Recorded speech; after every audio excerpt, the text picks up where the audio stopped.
Depleted uranium is the new better weapon.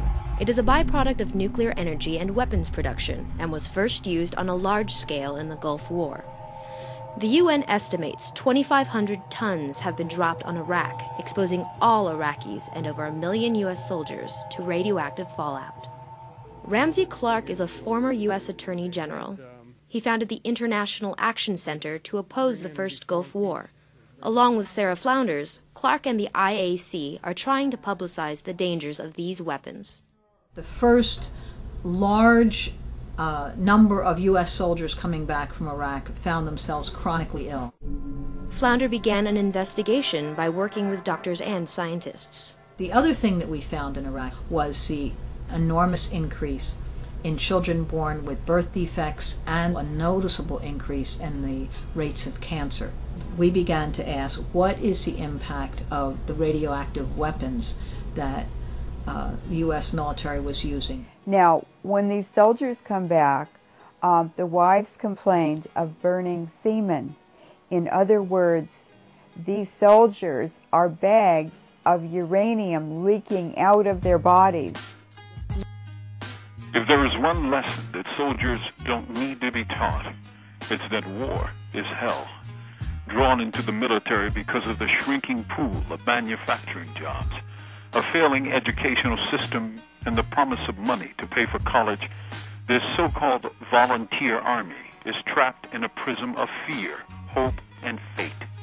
For many, the military is trainer of last resort, the best chance for schooling, a way away from the sad, dismal reality of today's national life. Fear. Because many young men experience deep, heartfelt fear in the face of the plane slamming into the Twin Towers of Manhattan. Hope, because given the hopelessness endemic in many rural and urban communities, there was considerable hope that military action would help restore that which September 11 banished utterly, the sense of safety. And fate, the blind forces that governs the curved roads of life. Unfortunately, those in power in Washington had other ideas. Drunk on the wine of victory and executive power, a cadre of neocons pushed their dreams of imperial domination as far as their imaginations could reach. The result, of course, is overreach. The result is a state of global disaster, the ends of which we all can only barely conceive.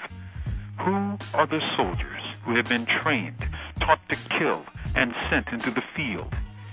In Operation Enduring Freedom, or is it Enduring Occupation, there are 37,000 people in U.S. uniforms who are non-citizens. They hope to live long enough to benefit from a program that allows them to get citizenship immediately without waiting the usual 5 years. 37,000 non-citizen soldiers.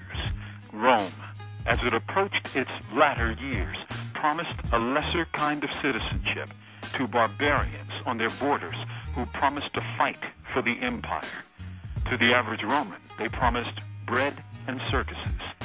Like Rome, the U.S. empire promises a lesser kind of citizenship to people on the border as border wars rage around them and as xenophobia reaches a fever pitch.